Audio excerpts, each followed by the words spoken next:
Boa noite, senhoras e senhores. Começamos mais uma Sabatina Guará.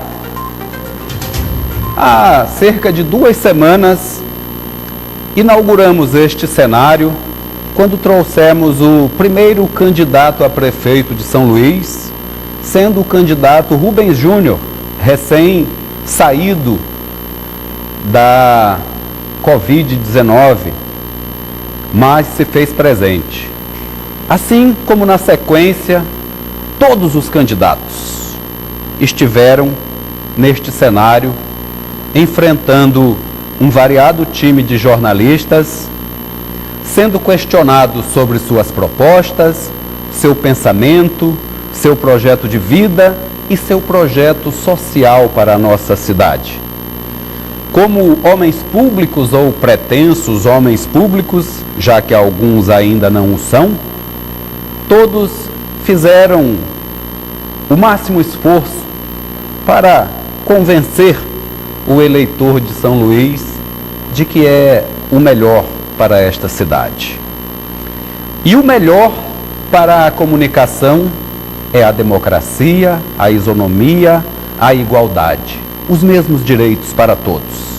Aqui vieram todos os candidatos e foram questionados exatamente nos pontos fundamentais que esta cidade sangra, que esta cidade sofre. E não são poucos estes pontos. Hoje encerramos a nossa sabatina recebendo o último candidato, que foi escolhido por sorteio. Todos foram sorteados e hoje recebemos Franklin Douglas, que é jornalista e advogado, é professor com doutorado em políticas públicas, tem 47 anos.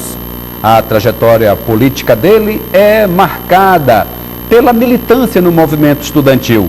Desde muito jovem, adolescente, foi presidente do Grêmio Estudantil no Colégio Marista e chegou à presidência do Diretório Central dos Estudantes na Universidade Federal do Maranhão. Também foi secretário adjunto do Trabalho do governador Jackson Lago. O professor Franklin é o candidato a prefeito pelo PSOL. Candidato Franklin Douglas, obrigado por ter tirado um tempo na sua agenda e vir aqui mostrar para o povo maranhense, para o povo de São Luís, o que o senhor tem de melhor para ser escolhido a prefeito de São Luís. Boa noite. Boa noite, eu que agradeço a oportunidade de mais uma vez poder dialogar com o público da TV Guará. Para sabatinar o professor Franklin Douglas, recebemos o colunista do jornal O Imparcial e apresentador do programa Os Analistas, Felipe Clã. Coordenador de jornalismo da Rádio Universidade, Adalberto Júnior. Professor de História, jornalista e comentarista de política do Jornal da Guará, Marcos Saldanha. Professor, a campanha nos últimos dias vem pegando fogo em alguns debates que infelizmente não contam com todos os candidatos. Mas aqueles que estão lá nos primeiros lugares das pesquisas, embora varie de uma para outra, eles estão se estranhando muito. O senhor vê com normalidade as farpas que se atira num momento da reta final de uma campanha? O senhor vê que isso é uma mácula para a ética na política? Para eles que estão acostumados a fazer da política um vale tudo, está dentro da regra do jogo de como eles se relacionam. Mas ao mesmo tempo um implode o outro. Nós estamos aí diante de uma crônica de uma derrota anunciada, digamos assim. Os candidatos deputados, sem coerência para poder contrapor propostas efetivas para o eleitorado, apelam para o que um é pior do que o outro. E nisso, todos vão perdendo. Infelizmente, acaba perdendo também o processo democrático, porque o que a gente poderia ter de debate mais qualificado sobre as propostas, sobre os projetos, sobre o conjunto de projetos nacionais que essas candidaturas representam, acabam ficando por água abaixo. Então, se esquece quais são os candidatos deputados que no Congresso Nacional estão alinhados ao governo federal, que gera uma política econômica com 14 mil desempregos, 121 mil desempregados em São Luís, para se discutir quem faltou mais ou menos na Câmara dos Deputados ou na Assembleia, quando o mínimo era que ambos os deputados que se acusam estivessem presentes, porque é o serviço público que eles prestam e são remunerados pela população. E, de outro lado, uma guerra de pesquisas, nos quais os institutos têm donos, os donos têm apostas nos seus candidatos e elas efetivamente não revelam o que é o debate real da sociedade. Eu tenho circulado bastante nas ruas, estou conseguindo fazer uma campanha de rua razoável. O programa de televisão tem repercutido, apesar de só termos 15, agora aumentou para 19 segundos com a saída do Solidariedade, mas a campanha ficou na propaganda milionária e enganosa. Tem candidato realmente vai ter que recorrer ao PROCON contra o prefeito que foi eleito. Tá. Eu só queria dizer que o candidato cometeu um pequeno engano, que seria a felicidade do povo brasileiro. Mas eu sei que foi apenas um erro de linguagem. Não são 14 mil, são 14 milhões de desempregados no nosso país. Só para a gente não deixar passar esse dado tão triste e tão envergonhador que nós temos. Perdão se me corrigir, mas é bom para o espectador. É bom que eu já não entro na checagem do Rumbora e nem do Sem Miguel por conta desse número errado. Pois não.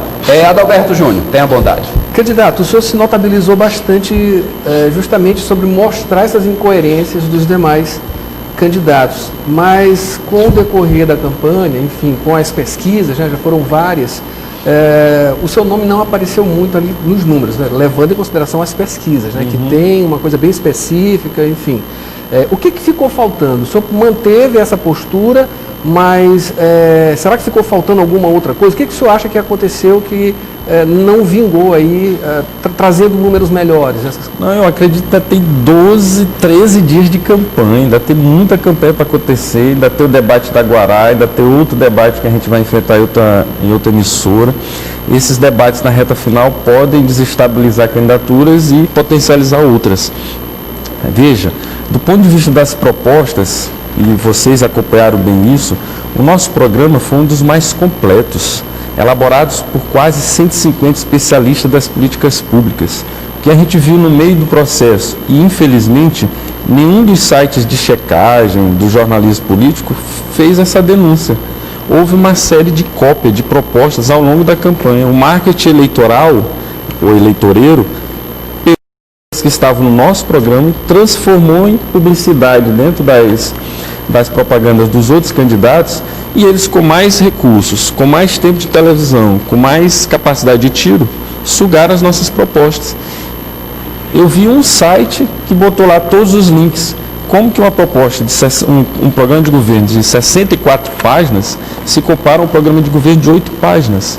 E quando você vai no programa de governo, as propostas não estão, as que estão na televisão não estão. Então, infelizmente, esse debate não aconteceu, mas privilegiou-se as máquinas, a mobilização, e nós estamos chegando numa reta final em que o poder econômico vai ser muito assintoso, né? Vai ser muito forte, muito... Eu acredito que a nossa saída será, sobretudo, o debate com a opinião pública crítica, que é o que nós estamos apostando. Essa opinião pública crítica poder repercutir para a população e ela perceber que há algo diferente do que está aí. São 6 deputados candidatos, todos já estiveram na prefeitura. As poucas mensagens que a gente consegue passar, a gente mostra a realidade e a pessoa dá um estalo. Quando a gente passa com o carro de som, dá um estalo. Braide já foi do Castelo, Neto já foi do Castelo, na prefeitura do Castelo. Braide e Rubem Júnior já foram do Flávio Dino. O Braide foi líder do governo Flávio Dino. Iglesias já foi da prefeitura. Bira tem apoio de cargos indicados na prefeitura, ou seja, todos os candidatos estão no governo. Há 8 anos a prefeitura não faz concurso para a saúde, não reforma as escolas municipais, não tira o mesmo secretário da Secretaria de Transportes e não tem políticas públicas de transporte, não tem passagem barata, não tem terminal funcionando, não tem rota de ônibus de fato respondendo às anseios da sociedade. Política de meio ambiente não existe em São Luís, então a gente tenta fazer esse debate e ver se as pessoas ouvem. Quando a gente tem esses espaços aqui, eu sinto que eu cresço. Vamos aguardar o resultado das urnas. Certo. Saldanha. Candidato, 3 de novembro de 1930, as mulheres conseguiram o direito ao voto. Porém, com autorização do marido. Só em 32 sem autorização e só em 33 eleita a primeira deputada federal, Carlota Pereira de Queiroz. Tudo isso para fazer um link que o orçamento que o senhor coloca no seu plano lá, que está no orçamento para o ano que vem, para mulher, políticas, né, de paridade de gêneros, míseros R$ 77.800. Não dá para fazer nada. Como trabalhar uma política e elas são a maioria, o seu programa fala São Luís para a maioria, e elas são a maioria de eleitoras, inclusive, né? E ao mesmo tempo um orçamento desse. O senhor não consegue mudar no primeiro ano. Como ao longo de 4 anos, de fato, fazer uma política que atenda a demanda das mulheres de fato, de direito, inclusive com maior representação política, né? Na sua própria chapa, infelizmente, né, tem negros, mas não tem mulher, né? Sim, o nosso programa, as pessoas falam que eu fiz uma crítica muito exacerbada e tal, não apresentei propostas, mas na verdade é o que mais tem propostas. Nós temos 50 mil empregos, um plano para imediatamente enfrentar a questão do desemprego. Nós temos um plano de combate à pandemia, lembrando que São Luís é capital, co-irmã de Wuhan, cidade chinesa, ela tem convênio com a cidade chinesa onde surgiu o coronavírus, tem expertise, pode fornecer material e se tiver vacina, pode ser uma das que disponibiliza vacina para o resto do mundo. A atual prefeitura não conseguiu fazer um único contato com a embaixada chinesa, com a cidade de Wuhan. Nós temos São Luís para a educação, São Luís para a maioria na educação, propostas na saúde, nos transportes, na cultura, no turismo, no meio ambiente, para o saneamento, para o esporte e o lazer, para as mulheres, e vou retomar esse tema, para negros e negras, propostas para a população LGBTQIA+, pessoas com deficiência, crianças, juventude, pessoas idosas, propostas para a administração pública participativa, transparente, assistência social, propostas para animais bem cuidados, limpeza pública, comunicação democrática, segurança alimentar, feiras e habitação. Feiras um horror. Ontem nós visitamos a feira da cidade operária, feirante, urubu e populares. É a condição das feiras de São Luís. Cidade operária desse jeito, mercado central desde Castelo, que se ganha a eleição com maquete mostrando a reforma do mercado central e nunca foi feito. Os outros mercados estão caindo. Visitei várias feiras, caindo aos pedaços. O do João Paulo nunca conseguiu ser reformado. Então é uma prefeitura que não conseguiu levar as políticas públicas, embora tenha prometido. Repete as mesmas promessas, não fez as 20 creches. 20 creches de novo está sendo prometido pelos vários candidatos que passaram aqui na Guará. Não fez o Hospital Dr. Jackson Lago, agora promete o Hospital Socorrão 3, o Hospital da Ilha, o novo Hospital da Ilha. Não baixou a passagem, não melhorou o bilhete único, e agora prometem bilhete ilimitado, bilhete único ida e volta. Onde estavam esses deputados nesses 8 anos de Edivaldo? Por que não usaram a tribuna da Assembleia? Por que não utilizaram a tribuna da Câmara? Por que não denunciaram que, no caso das mulheres, só tem R$ 77 mil para o ano todo de políticas públicas para as mulheres? Nenhum dos deputados criticou esse orçamento. Palavra negra, não aparece nenhuma vez no orçamento. Recurso nem tem. Preto também não tem essa palavra. Existe afrodescendente para ter R$ 20 mil ao ano para um conselho que mal funciona. Então, o PDT, que já teve uma vice-prefeita, saudosa Sandra Torres, não poderia passar por esse vexame de apresentar um programa, uma prefeitura, um legado na prefeitura, em que as mulheres nada contam, embora tenham 52% da população. A nossa chapa é 100% negra e 100% de 2 negros, Franklin e Arouche, por uma decisão das nossas mulheres do PSOL. O setorial de mulheres construiu esse programa para as mulheres, conferência municipal, revisar o plano, ter fundo próprio, criar uma secretaria das mulheres. Eu fui acho que dos poucos, se não o único candidato que registrou nos primeiros 100 dias, eu sei o que faço com o seu voto. Uma das primeiras medidas é constituir um novo secretariado. E no novo secretariado, eu digo, nós vamos constituir um secretariado 50% de mulher. O Bira veio aqui e copiou minha proposta, né? Pergunta se o Bira tem 50% de mulher no gabinete dele. Então, as contradições. Você copia as propostas e esquece que tinha um mandato, tinha uma prestação de conta a ser feita. Então, promete porque copia, mas não vai. Aí vira uma outra história para boi dormir. Porque aí não funciona esse tipo de copiar e não ser cobrado politicamente. Então, as mulheres, o PDT bota uma mulher de vice, o Braide bota uma negra de vice, a Ismênia, tive a oportunidade de debater com ela, que foi representando o Braide, que nas agendas do movimento social o Braide não foi nenhuma. Em todas que foi, ele mandava a Ismênia. A Ismênia vice até parabeniza as mulheres dos outros partidos que conseguiram se impor agora. Mas espero que não seja só um elemento de marketing, porque a Ismênia é do PSD do Kassab. O Kassab é um partido, é um líder partidário, que ele inventou um partido para ser Lula, depois inventou um partido para ser Temer e agora manteve outro partido para ser Bolsonaro. Ele é um partido de governo. Lá não tem 50% de mulheres na direção. No PSOL isso é estatutário. 50% das mulheres têm cargo na direção. A nossa chapa de vereadores, 47% é de mulheres. Maior tempo de televisão dos vereadores foi para as mulheres, decisão da plenária do partido. Então, de fato, você chegar e construir um programa de baixo para cima passa a ser o diferencial. E aqui que está colocado para eu pedir o seu voto, não é uma promessa, não é uma fantasia, é de fato uma proposta. E é isso que eu peço que você analise. Ainda tem 12 dias para você comparar a teoria e a prática de cada um dos candidatos e certificar-se lá no professorfranklin.com.br, nas nossas redes sociais, no Oi Franklin, no Twitter, no Instagram, as propostas de cada uma que nós estamos apresentando, certificar. Eu digo, não só a proposta, como o Marcos bem alertou. Eu, inclusive, digo quanto é que tem no orçamento. E para o orçamento do ano que vem, continuará 77 mil, porque é essa a Câmara que vai decidir, mas imediatamente a gente vai entrar no plano plurianual no ano seguinte. Então, com o plano plurianual, nós vamos mudar radicalmente isso aqui e o que puder já vamos realocando em termos de recursos. Bom, assim fazemos nossa primeira paradinha e o Felipe começa o próximo bloco.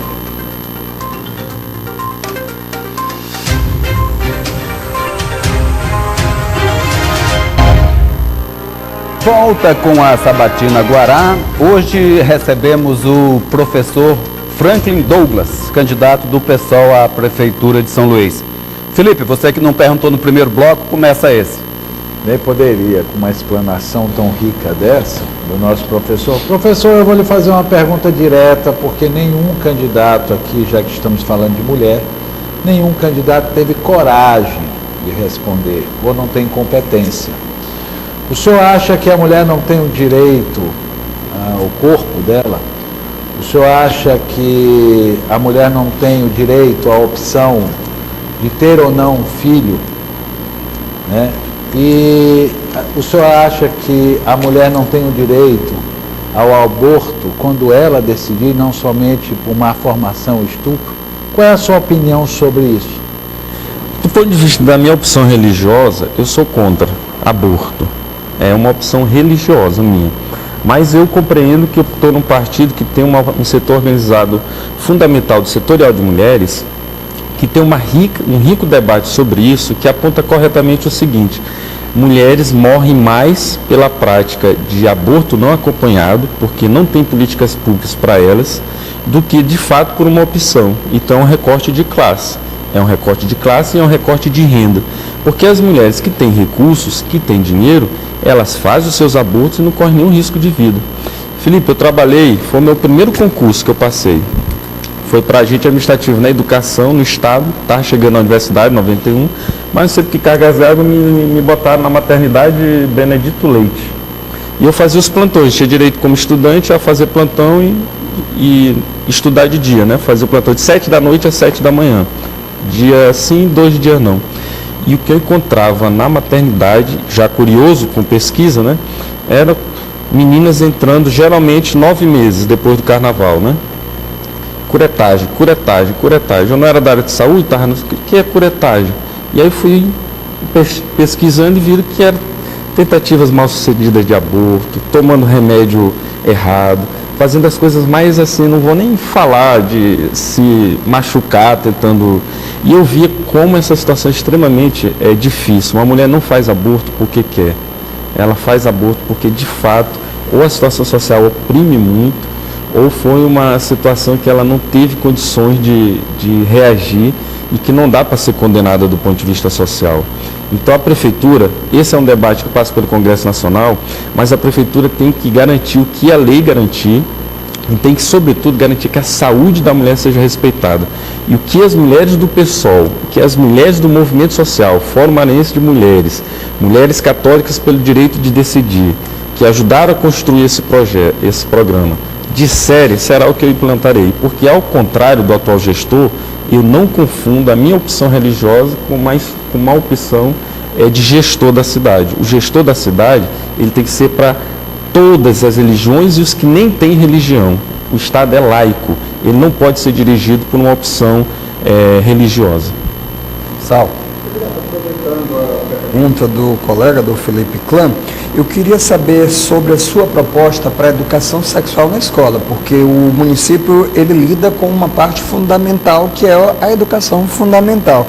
Popularizou aí na internet o caso da menina que teve AVC aos 17 anos por conta da imposição de tomar aí pílulas, assim, foram 60 vezes e teve complicações. Há um tabu, o senhor também falou de religião, de que isso só é falado na família, a gente sabe que a família não tem dado conta do recado, tá aí o caso das gravidez indesejada. Como é que o senhor pretende fazer disso uma prática, institucionalizar a educação sexual ou não vai fazer? Olha, é possível fazer isso organizando dentro do setor da educação um congresso que eu chamo de Congresso Municipal da Educação, que vai desde o mínimo. Nós temos 266 escolas, é um mapeamento que eu sei da CEMED, questionário esse dado, falando em 191, do mapeamento que eu tenho da CEMED listado, embora não transparente, não está no portal da transparência, que a Prefeitura não tem transparência, desde o primeiro momento, que é o seguinte: 266 escolas que estão sem teto, que estão sem quadra, que não tem laboratório, que não tem sala para professor ficar entre uma aula e outra. Articular isso com geração de emprego, fazer 5 frentes de geração de emprego para a gente buscar essa meta de 50 mil empregos ao longo dos 4 anos da gestão, onde uma dessas metas passa por você pegar o pedreiro, o encanador, o pintor, o eletricista do bairro e trazê-lo para ser contratado para reformar essas escolas. Passando por reorganizar a retomada das aulas nesse pós-pandemia ou mesmo ainda no período da pandemia, porque não sabemos se vai ter vacina ano que vem no mundo para a gente poder se precaver do Covid-19. Retomar isso fazendo algumas articulações, inclusive com o AN, para saber quais foram os protocolos que foram adotados na China e que deram certo para a retomada das escolas, das crianças, e com a iniciativa privada de São Luís, que já tem protocolos que foram testados. A gente tem que saber o que deu certo nas escolas particulares, que pode ser trazido para as escolas municipais públicas. Até o processo do currículo, discutir a reforma do currículo, o que é possível a gente melhorar para o conteúdo. São Luís está entre as 3 piores capitais no IDEB, tanto nas séries iniciais quanto nas séries finais. Embora haja questionamento sobre esse índice por parte dos próprios educadores, porque ele se preocupa mais em fazer ranqueamento, mas ele não deixa de ser um elemento de avaliação. São Luís sequer ficaria entre as 100 principais cidades maranhenses respeitando o IDEB, caso não fosse um empate lá nas últimas posições. Então, a educação sexual entra por dentro desse Congresso Municipal, que a gente tem que reorganizar toda a educação de São Luís. É uma vergonha saber que aqui foi dirigido pelo PDT de Darcy Ribeiro, de Leonel Brizola, do CIEPS, ter a educação que nós temos hoje em São Luís tão frágil. E, ao mesmo tempo, articulando com as nossas propostas para a população LGBTQIA+. Nós temos propostas que passam por conferência, passam por conselho, por criar secretaria, no caso das mulheres, que traga esse debate da educação sexual também para a questão de equidade de gênero, que rejeite a ideia do escola com mordaça, que chamam do escola sem partido. Na verdade, eu prefiro chamar isso escola sem mordaça, que passa por a gente, de fato, pensar cada um desses elementos com intersetorialidade. Como que a educação vai perpassando mulheres, LGBTQI, combate ao racismo e educação ambiental, e com isso construindo uma educação de forma inovadora. Nosso programa na educação diz o seguinte: quanto mais pobre a escola, quanto mais pobre o bairro, mais rica deve ser a escola. Esse vai ser o rumo que a gente vai seguir. Adalberto. Candidato, vamos falar sobre infraestrutura. O senhor tem uma proposta muito interessante, muito ousada também, que é a das cisternas. E em um outro momento o senhor explicou, ao perguntar como seria essa viabilização, explicou que seria através de parcerias com órgãos até internacionais, não é isso? Mas assim, o que ficou ainda sobre a questão do critério para se arrumar a instalação dessas cisternas e a quantidade, 10 mil cisternas. O senhor pretende fazer isso aí em 4 anos? O senhor pensou isso para 4 anos ou esse número é para 8 anos? Eu vou buscar reeleição, se eleito com o seu voto nos 50 nessa eleição. Mas não, dá para fazer em 4 anos. O que a Adalberto está falando é do nosso plano, que faz uma articulação tanto com o saneamento básico quanto com o meio ambiente. As 10 mil cisternas são cisternas de captação de água de chuva. Já foram feitas no Maranhão, apoiadas pelo Unicef, apoiadas na época pelo programa Fome Zero do governo Lula, e conseguiu fazer 1 milhão de cisternas no semiárido nordestino e mais Minas Gerais e Espírito Santo. Então foi possível, tem como a gente fazer essa captação de água de cisternas. Esse programa foi feito por ambientalistas, geógrafos da Universidade Estadual, do Programa de Desenvolvimento, e nós botamos uma meta factível, 10 mil em 4 anos. Recursos, podemos ter tantos recursos próprios, tem recursos na área de saneamento, em torno de 187 milhões. Dá para fazer cisternas em 4 anos, dá para plantar 1 milhão de árvores. Com 1 milhão de árvores, a gente pode transformar isso em crédito de carbono e buscar lá na Europa, na Comunidade Comum Europeia, os euros, porque eles compram os créditos de carbono para cidades que estão buscando a sustentabilidade, e isso vir para o Fundo Municipal de Meio Ambiente. Bogotá fez isso aqui do nosso lado do Brasil, na Colômbia. Plantou árvores e resgatou os créditos de carbono na Comunidade Europeia. Dá para fazer 4 unidades de tratamento de esgoto ao longo de 4 anos, uma por ano, custa em torno de 20 milhões. Tem que pressionar a CAEMA para que ela cumpra de fato o seu objetivo público. Não é privatizando que vai melhorar. Privatizando vai dar o que tem em Passo do Lumiar, em São José de Ribamar, onde não tem tratamento de esgoto e não tem fornecimento de água, e a conta é cara. É cara a conta. Então não tem como você chegar aqui, como passaram candidatos por aqui defendendo, a privatização da CAEMA, o marco regulatório. Nós, eleitos prefeito dessa cidade, vamos com os outros do PSOL, vamos com os outros dos partidos democráticos, buscar uma frente nacional de prefeito para reverter esse marco regulatório, para reverter a emenda constitucional 95, que botou tetos nos gastos públicos, especialmente da área da Seguridade Social, dos gastos sociais, para que a gente de fato possa também ter mais fôlego, além de poder desenvolver uma reforma administrativa, uma reforma tributária, pressionando o Congresso para isso e aplicando o que é possível o município fazer. Taxa ambiental, por exemplo, para turista é possível fazer. Repensar o IPTU progressivo é possível fazer. Auditar a nossa dívida, que está em torno de 120 milhões que a gente paga por ano, saber que dívida foi essa, de onde veio esse recurso, quem usou e como gastou. A gente gasta em torno de 32, 35 milhões só de juros de pagamento. Então tem como você buscar no orçamento várias fontes que estão aí saindo pelo ralo. Na saúde, então, o que tem de esquema na saúde, e você acompanhou nos jornais locais essa semana, o esquema que foi desmontado por uma oficina mecânica que vendia máscara durante a pandemia para a prefeitura.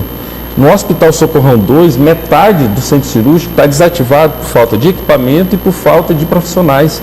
Dá para fazer concurso público e dá para desmontar, porque lá os esquemas de aluguel de equipamentos para os hospitais que passam pelos coordenadores de campanha dos candidatos a prefeito. Então o que está acontecendo, preste muita atenção, o que está acontecendo é sobretudo uma briga pelo controle econômico dessa prefeitura, pelos recursos públicos. Não tem transparência, eles não te chamam para conhecer o orçamento. Orçamento participativo, o BRAID, foi secretário de Orçamento Participativo do João Castelo. Quantas vezes você foi chamado para uma audiência pública no seu bairro para discutir orçamento participativo, discutir o orçamento da cidade, opinar para onde ele deveria ir? Nenhuma vez. É esse gestor que você quer para a cidade? Junto com os que acompanham ele, Roberto Rocha, Ricardo Murat, Edilásio, que não queria pobre lá na Península. Então preste muita atenção, porque eles estão lhe escondendo seus apoiadores. Rubem Júnior esconde os bolsonaristas que estão com ele e vai para a televisão apresentar o Lula.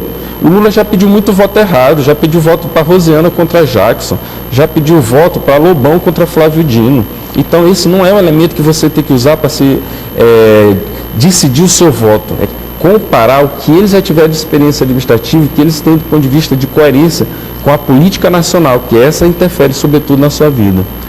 Felipe, 3 minutos para pergunta e resposta. Rápida a pergunta.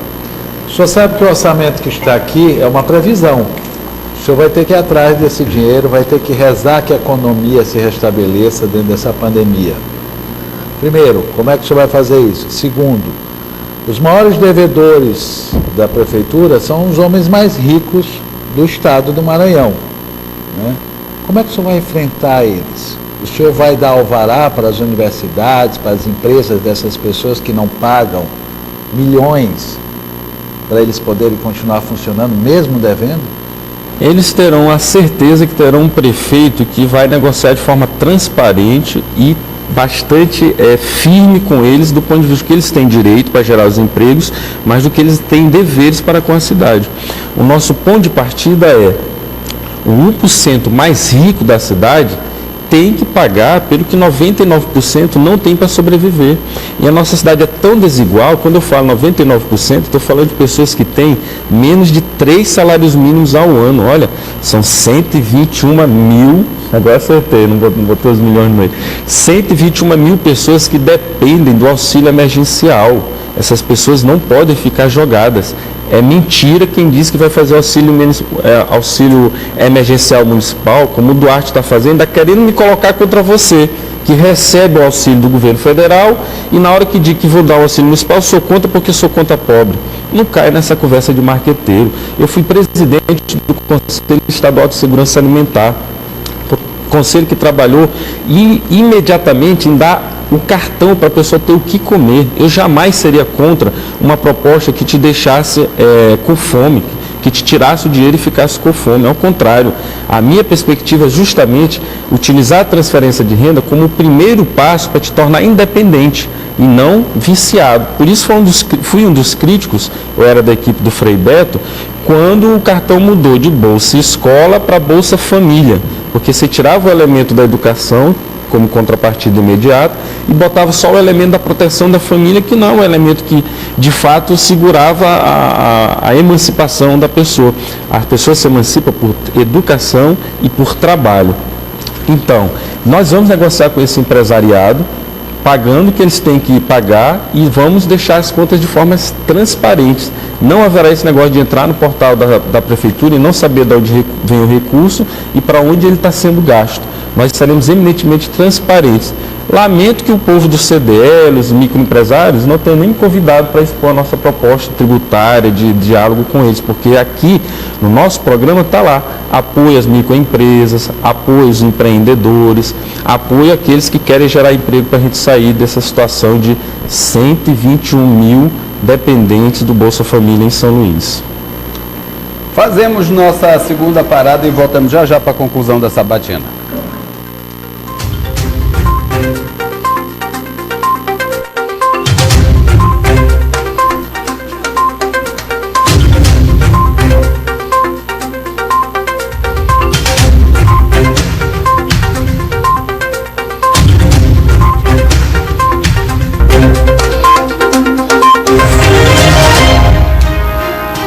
De volta com as sabatinas Guará, que hoje recebe o candidato do PSOL à Prefeitura de São Luís, Franklin Douglas. Vamos começar dessa vez com o Felipe Clã. Então, candidato, vamos falar de militância, vamos falar de vida política. né, já que essa é a nossa questão. Indiscutivelmente, o senhor Ibira do Pindaré são os dois candidatos que organicamente têm a militância dentro de si. E vivem hoje quase um governo dura, né, porque de militar só falta dar o golpe, que é tanto militar no governo que os civis. Pergunta ao senhor, né, qual vai ser o seu comportamento em relação ao governo federal? Como é que o PSOL pode ter uma relação, né, com um governo tão radical como é do presidente Bolsonaro? O nosso partido, ainda bem nós conseguimos ser, nesta campanha, a única frente de esquerda. Nós conseguimos juntar a UP, que é a Unidade Popular, que é um partido novo no campo da esquerda que está se organizando, o PCB, que sempre esteve em 2012, 2016, esteve novamente agora conosco, e o PSOL. Esses três partidos têm uma posição política muito clara. A gente não tergiversa com o governo Bolsonaro. Então, essa é a diferença, porque a gente não está com, por exemplo, o PCdoB. O PCdoB elegeu Rubens, pediu seu voto para ele ser um deputado de oposição em São Luís. Ele entregou o mandato para o Gastão Vieira, do PROS, o PROS de Iglesio, que tem como líder Collor de Mello, cuja votação com a bancada de deputados federais é sempre para tirar os seus direitos. Não tem como a gente estar junto com esse tipo de parceiro. Tem o PP do André Fufuca. O PP do André Fufuca foi um dos líderes do golpe na Dilma. Líderes do golpe na Dilma, porque eram dos cabos, mesmo preso, Eduardo Cunha recebia o André Fufuca. É um dos líderes do bolsonarismo hoje no Congresso Nacional. Está com Rubem Júnior. Nós não tínhamos como estar com o PCdoB. Por isso o PSOL, o PCB, o P tem uma posição muito clara em relação aos parceiros, do ponto de vista que a gente junta, mas não mistura. Porque a gente defende a democracia quando for preciso, a gente critica o governo Lula, critica o governo Dilma, mas não junta com ele quando ele junta com esse tipo de parceiro e faz a crítica. Na gestão da prefeitura é outra escala de comportamento. Você tem que ter uma relação institucional com o governador, com o presidente da República. No que nós pudermos nos articular politicamente com os prefeitos progressistas que emergirão dessa campanha, nós estaremos articulados para desestabilizar políticas equivocadas do governo, políticas que geram desemprego, políticas econômicas que tiram recursos da seguridade, como saúde, aposentadoria, assistência. Então, nesse tipo de articulação política, nós seremos um prefeito que estará ao lado do Boulos, do Edmilson, da Manuela em Porto Alegre, ou da Fernanda Melchiona, da Benedita no Rio, ou da nossa candidata lá no PSOL. Os candidatos da esquerda que se elegerem vão ter que se articular para ter uma frente nacional em defesa dos direitos, em que a gente tente reverter essa emenda constitucional que botou os tetos, em que a gente tente reverter a política econômica do governo, que tenta deixar a Deus dará a sua própria sorte àqueles que hoje não têm como ter emprego durante esse processo de pandemia. Então temos que ter uma política que defenda o auxílio emergencial federal até o fim da pandemia. Seremos então um prefeito atuante politicamente. E do ponto de vista administrativo, reivindicaremos o que nós temos direito do ponto de vista dos recursos e transferências federais, se preciso for, entrando com as ações judiciais cabíveis. Saldanha. Candidato, dizem que entre a ideia e a prática tem a contradição, né? Ou as contradições. O PSOL, o senhor falou que é um partido de esquerda, mas a oposição diz que é uma esquerda radical, né? E aí cobra do PSOL a falta de experiência política em gestão, em governo, não no legislativo, né? São Luís, por exemplo, nunca teve, mas Macapá teve, e teve manifestação lá, e tem uma coisa folclórica, que as próprias filhas do prefeito estavam na manifestação contra ele. Teve também em outros lugares, Rio Grande do Norte, teve prefeito lá que sofreu processo de impeachment. Como é que o senhor lida com esse momento polarizado? Se fala muito do PT, mas o PSOL também é colocado como esquerda, comunista, radical, e que apoia movimentos grevistas. Como é que o senhor pensa na gestão do PSOL em meio a essas críticas que o colocam no lado extremo da coisa? Coerência. O que acontece quando dá errado? É quando você quebra a coerência do discurso. Eu estou dizendo, está aqui lá na página 19, nossos primeiros 100 dias, na página 21 do nosso programa. Vai lá no Twitter, Oi Franklin, no Instagram, Oi Franklin, na página professorfranklin.com.br, ou no Facebook, no Oi Franklin, que você vai ver na página 21, eu sei o que fazer com o seu voto logo nos primeiros dias. Dos primeiros dias, o que farei, por exemplo, em relação ao funcionalismo? Instalar uma mesa de negociação. Os professores de São Luís nunca tiveram o piso, a lei do piso cumprida. Os professores de São Luís têm 32,19% de defasagem salarial. Nós vamos chamar os professores, vamos chamar a mesa dos funcionários das representações e debater uma política de recomposição salarial, uma política de cargos e salários para os 4 anos, inclusive registrando isso no plano plurianual, no PPA. Isso é ter coerência. Incoerente é você chegar no governo e não cumprir com as premissas que você estabeleceu. E no nosso programa de governo tem lá princípios programáticos: transparência, participação popular, democracia, combate às opressões, às desigualdades. Isso não é ser radical. Radical até no sentido de ir na raiz dos problemas, nós somos, mas nós não somos sectários. Fazer um programa para a cidade não significa que eu vou implantar socialismo em São Luís. Do outro lado, experiência administrativa, não tem um cara mais experiente administrativo, por exemplo, em Belém, se tudo correr certo vai ser o prefeito de lá, que o Edmilson. Nós vamos ter uma experiência muito boa em Belém. Eu fui secretário do governo Jackson Lago, eu tenho experiência administrativa. Sei como que se organiza o orçamento, como se organiza a participação popular, como que a gente pode, de fato, trazer essas ideias para virar a prática, enfrentando as contradições do processo. Não pode dar porrada em professor, não pode botar polícia em camelô e tratar as questões da questão social como caso de política pública e não de polícia. Terminou? Por falar em camelô, como é que o senhor vê essa ocupação irregular do espaço público pelos vendedores ambulantes e pelos vários tipos de ocupação do espaço público? Por exemplo, o que fazer para resolver? Porque é uma situação que é irregular, atrapalha todo o resto da população. Porém, essas pessoas estão lá sobrevivendo. Tem solução, prefeito? Tem, esse é fruto de uma política de gentrificação, de ocupação do centro histórico, tirando as pessoas de lá. Não está certo, não é dessa maneira. Tirando as bancas, 30 bancas de revista, tiraram 3 bancas do Renascença. A blitz urbana em São Luís só serve para isso, para ir nos pobres, nos camelôs, nos mais fracos, nos humildes. Não mexe com os grandes da cidade que ocupam as áreas públicas também. Isso não vai ter na gestão do PSOL.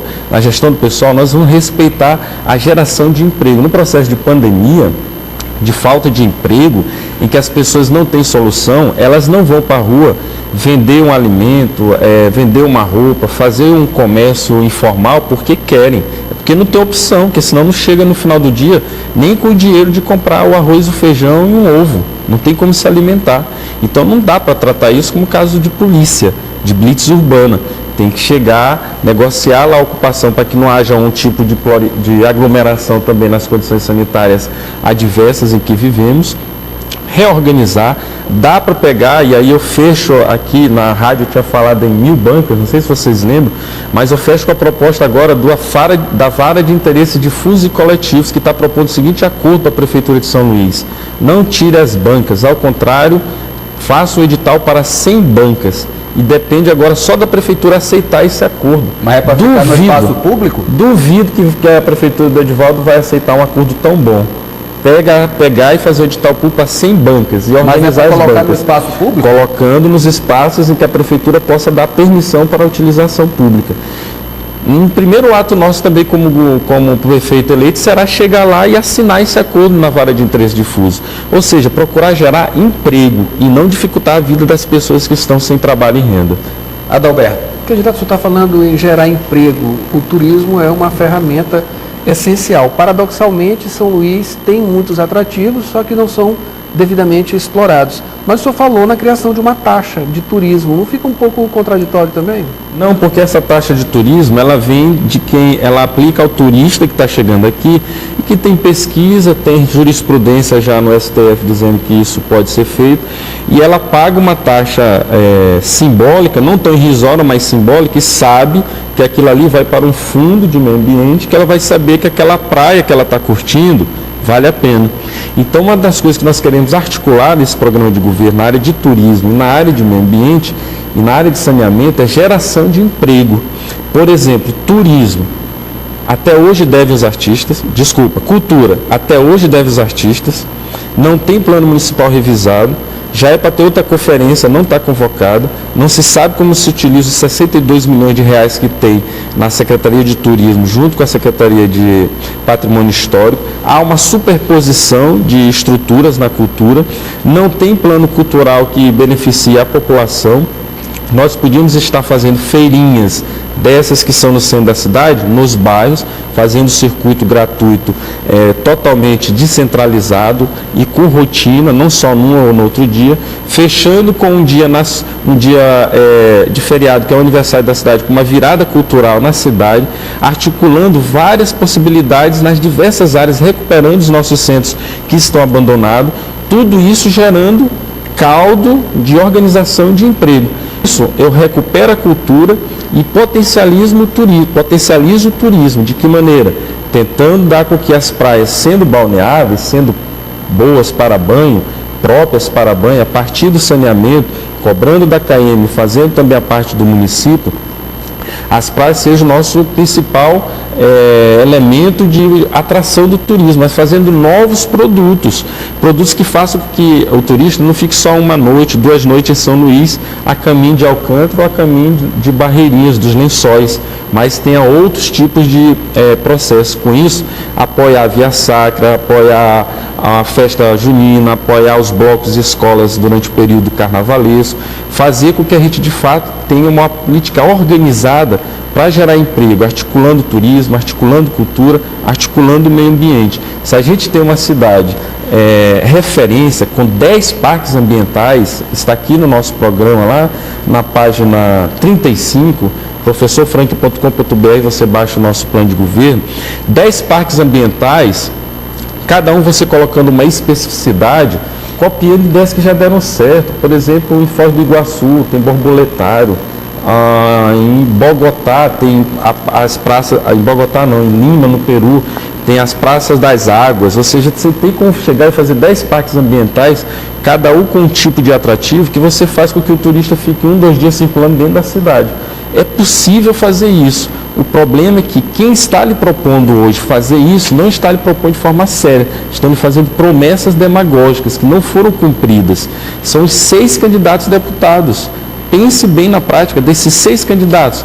Há 8 anos estão aí apoiando Edivaldo. Nunca cobraram uma política de geração de emprego, não denunciaram o turismo, não denunciaram a falta de balneabilidade das praias, não despoluíram as praias. Um foi presidente da CAEM, nada fez. Então, preste atenção no seu voto. É possível ainda, faltam 12 dias. Você ainda pode conseguir, não se tenha como parâmetro as pesquisas, você ainda pode conseguir levar de fato uma proposta que derrote no segundo turno o autoritarismo e o atraso que o Brasil está vivendo. É possível mudar o Brasil a partir da cidade. Candidato, o senhor tem agora 2 minutos para dizer o que quiser. Eu quero agradecer a possibilidade de estar aqui na TV Guará. Em diversos momentos que aqui estive, brinco bastante. Eu acho que é 300 ou 400 vezes mais o tempo de TV que eu tinha na televisão. Tempo suficiente porque tem repercussão. Eu vejo após as entrevistas as pessoas cumprimentando e declarando o voto. E é possível, olha, são 130 anos na Prefeitura de São Luís em que você não teve um único negro prefeito dessa cidade. Nenhum, em 130 anos. Embora sejamos pretos e pardos, segundo o IBGE, 76%. Mulheres foram só 3%, embora as mulheres sejam 52%. Ou seja, São Luís nunca foi administrada para a sua maioria. Nós podemos utilizar essa eleição para renovar a Câmara de Vereadores. Procure os candidatos a vereadores e vereadoras do PSOL, experiências as mais ricas na área LGBTQI, na área da defesa das mulheres, na área da biblioteconomia, na área da defesa do meio ambiente. Você pode entrar lá nas nossas páginas e verificar as opções. Vote 50 para a Câmara de Vereadores, que eu vou precisar de vereadores atuantes lá na luta pela cidade, para que a gente possa, de fato, transformar São Luís para a maioria. O que a gente teve até hoje foi, sobretudo, uma cidade tomada pelos interesses dos grandes empresários. Falei aqui no transportes. Canindé foi secretário do Edivaldo 1 e 2, secretário do Castelo e secretário do Tadeu. Em 20 anos é o mesmo secretário, ou seja, os setores corporativos empresariais tomaram de conta de espaços da prefeitura. Você pode romper com isso e transformar o seu voto num instrumento de luta, de esperança. Esperança que é possível mudar essa cidade. Nenhum dos outros candidatos, hoje eles estão brigando tanto entre si que se inviabilizam no segundo turno para derrotar os seus adversários. Então é possível fazer uma coisa diferente para valer no sentido de ter uma oposição consistente, coerente, preparada. Insisto, vá nas nossas redes sociais, baixe o nosso plano de governo e você vai ver o tanto que ele foi copiado pelos outros candidatos. Nós não tivemos os instrumentos econômicos e a mídia na televisão, no nosso programa de governo para divulgá-lo, mas tenho certeza que você me dará o seu voto no 50 na hora que puder ler na minha rede social. Muito obrigado, candidato. Eu vou dar 30 segundos, como hoje é o último programa, para cada um dar um tchau. Saldanha. Bom, prazer pensar a cidade, conversar com os candidatos, levar até você aí de casa a oportunidade de refletir, porque essa é a hora, esse é o momento que você tem de julgar e avaliar o que é o melhor para a cidade. Adalberto. Agradecer o convite sempre, da Guará, essa experiência que a gente tem aqui sempre, os colegas, os candidatos também que estiveram aqui, enfim, mais uma eleição, mais uma experiência. Obrigado. Felipe Clã. Então, agradecer a todos os candidatos que vieram de forma gentil, responder e tentar conquistar os seus votos. Agradecer a esse quadro de colegas riquíssimos com sua capacidade, ao corpo técnico da TV Guará. Não esquecendo, quinta-feira tem um debate democrático e esperamos que todos os candidatos venham de forma elegante, mostrando que tem competência. Obrigado. Agradeço ao candidato Franklin Douglas, meu colega jornalista, nosso colega, Marcos Saldanha, Adalberto Júnior, Felipe Clã, e agradeço a você por nos oportunizar de estar juntos nessa jornada. Foram 10 candidatos, são 10 horas de conversa, 10 horas de proposta. Pelo menos é isso que a TV Guará tenta.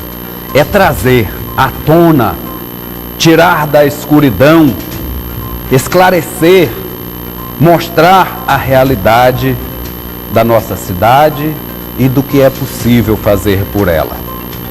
Mais uma missão cumprida, mas ainda temos mais uma. Tudo preparado, com pequenas mudanças. Daqui a 2 dias estaremos nesse mesmo cenário. Desta vez, não de um por um, mas todos juntos, os 10 candidatos, todos com a mesma possibilidade de perguntar um ao outro, com isonomia, com democracia, tudo por sorteio, tudo, ninguém vai indicar nada, ninguém vai escolher nada, vai ser o cosmos que vai definir quem vai enfrentar quem aqui neste centro. Até lá, quinta-feira, às 22 horas, nos encontramos aqui. Eu estarei por trás das câmeras, mas estarei no comando do Debate Guará. Muito obrigado a todos e até quinta-feira.